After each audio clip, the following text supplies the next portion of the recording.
Hi, my name is Josh. You might know me online as Sushi North, and today I'm going to decant some port for you. For those of you who don't know, port is a red drink, a fortified red wine from the Douro region of Portugal.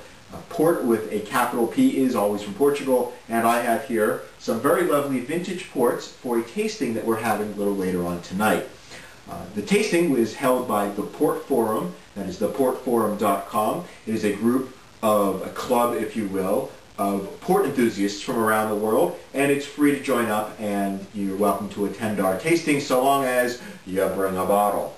So, what I'd like to do now is show you particular, not just decanting any port any kind of way, but I'm going to open this bottle using a new device that we created, a little discussion, and I said, hey, rather than using the very traditional port tongs, a big set of metal clamps that you heat up and wrap around the neck of a bottle like this, and then apply wet cloth to, thus cracking the glass from the quick change in temperature. I'm going to use a new contraption, which I call the Port Garrotte. Now this Port Garrotte's been used quite a bit. It doesn't necessarily work on all bottles of wine, but it works plenty well on port. At least I hope it will when I show you this today. And for those folks on the forum, yes, yours are right here. This is how they look when they're brand new. They don't stay like this for very long. Okay, so here we have a lovely bottle, Graham's 1983 vintage port, which I'm going to start by, actually before I get going, let me show you what I've got here. I have something to help me remove the wrapper, the capsule, and something else to help me remove the capsule. I have the bottle. I have a flashlight. This is important because if I'm going to be using a heated instrument to cut the bottle, if you will, help me crack the bottle, I want to make sure I know where the port is and where the fill of the wine is. Let's do that now. What I'm going to do, I don't know if you can see this, but I'm going to try. The fill is right about here on this bottle, and the cork is somewhere up here underneath this black capsule, which is up on the top section here.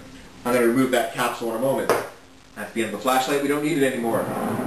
Fine. I've also got, ready for decanting, a nice, clean, pristine decanter.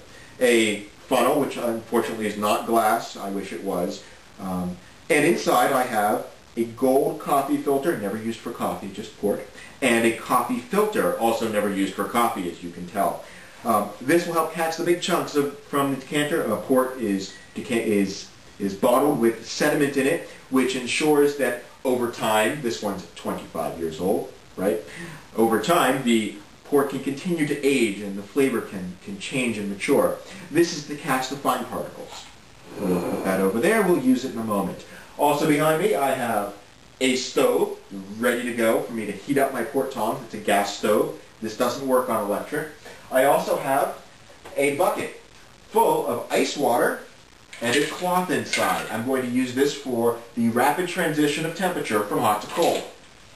And finally, I have a little metal bucket here that I can put the port bottle in to make sure that if there's any accidents, I don't lose any of that gorgeous port. I also have a spot to put the port tongs, or the Port Garrotte, because a very hot Port Garrotte is not something I want to be putting on my countertop, on the floor, in my pocket, right? So I have a nice metal sink here, and I'm going to toss it in there. I've gotten the plastic spigot out of the way because we don't want any accidents like that. And of course, perhaps most importantly, I've got a tasting glass for when I'm ready. This one says Ferrero on it, and you know, I don't have one for Graham's. Hint, hint. So let's proceed. I should probably start by taking off that capsule. So let's do that. Put this on. Go around. And, oh boy, this is really crusty. Now, the goal of all of this, of course, is to make sure that you have you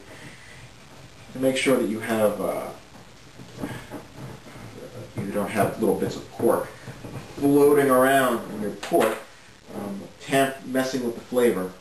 But boy, I forgot about how crusty these Grahams are. Now, I've opened one of these Graham's 83s before, and fear not, folks, from tasting later. I have a nice pristine bottle here that I'll be using for bringing the port to our tasting. Okay, so let's get some of that off.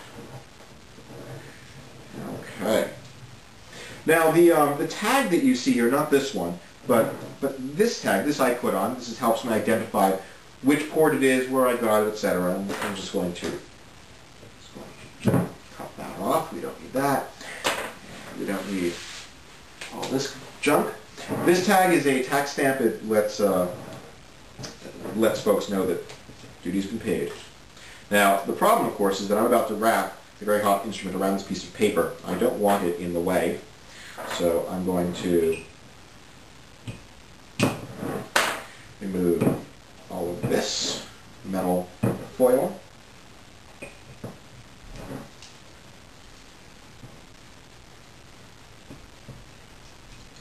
Now, usually if I was decanting a bottle of port, I would actually wash some of this junk off the top before I started decanting. However, since in this case I am simply going to be removing this whole top, I'm not so worried about it.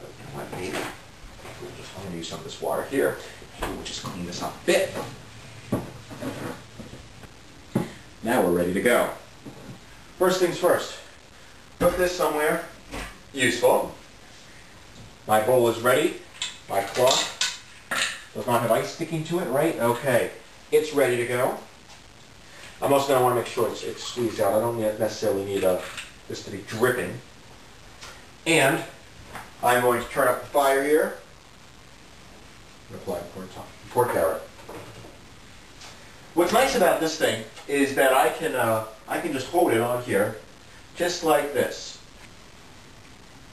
Now, I've noticed that this pretty little orange color that you might see a few flickers of indicates that I've got it in the right spot. And as this heats up, it's going to become a little bit more flexible.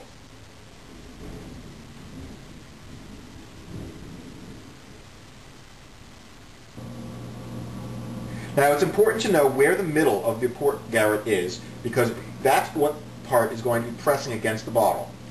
You can also adjust the shape of this a little bit if you would like. Make sure you get as much heat on there as possible. Conveniently, it's round, and this works much more easily in your typical home than trying to find a fireplace to thrust metal tongs in, or balancing your big metal tongs on the countertop while you're going. Okay, so now it looks like we're just about ready to go.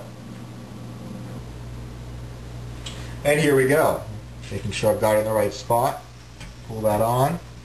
1, 2, 3, 4, 6, 7, 8, 9, 10, 11, 12, 13, 14, 15. You should have a place to put 4 tongs. Apply the water. That's it.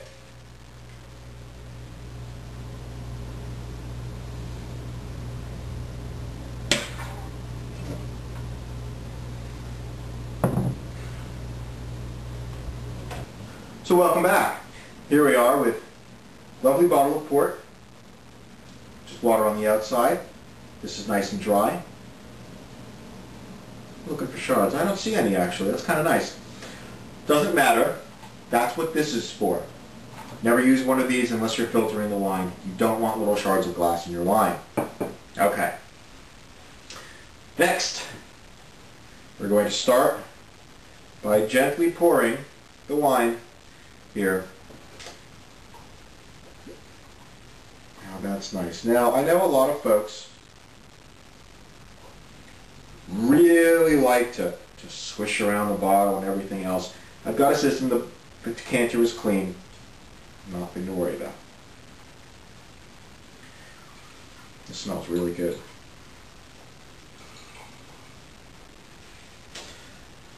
One of the important reasons that we decant port is to aerate the wine, and the oxygenation of the wine allows it to mature over the course of a couple of hours.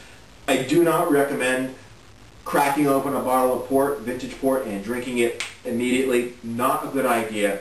You'll be disappointed and you're missing out. I know, as an American, you know, I would love to just be like, okay, it's ready, let's go.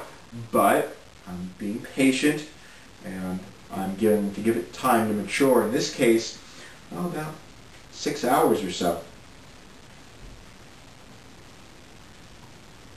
Now, I also allowed this bottle to stand for a couple of days This ensured that more of the sediment was down in the bottom of the bottle and shifted down out of the wine. Okay, as you saw, I poured the port slowly and evenly into the decanter, into the funnel. I removed the gold filter once I had finished pouring. There was very little port left in the funnel as a whole. Put it off to the side. Now I just have a little bit of sediment here. In fact, let me show you. There's some sediment in the bottom there. There's more sediment, as you can tell, there in the coffee filter.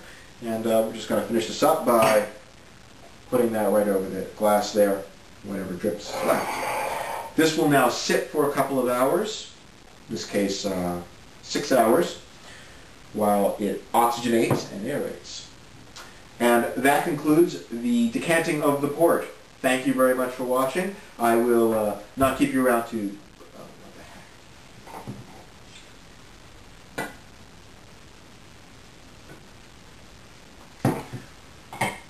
what the heck? At plus 0,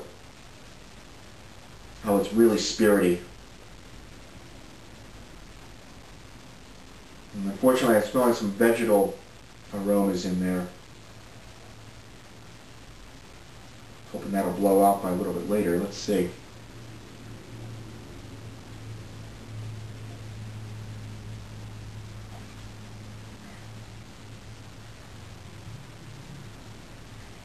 Oh, it's very nice. It's got some, definitely some vegetable taste right up front, followed by a little bit of anise, and then nice big cherry, usual cherry plum kind of port taste, and I'm still getting that still in my mouth there. It's been about 30 seconds now.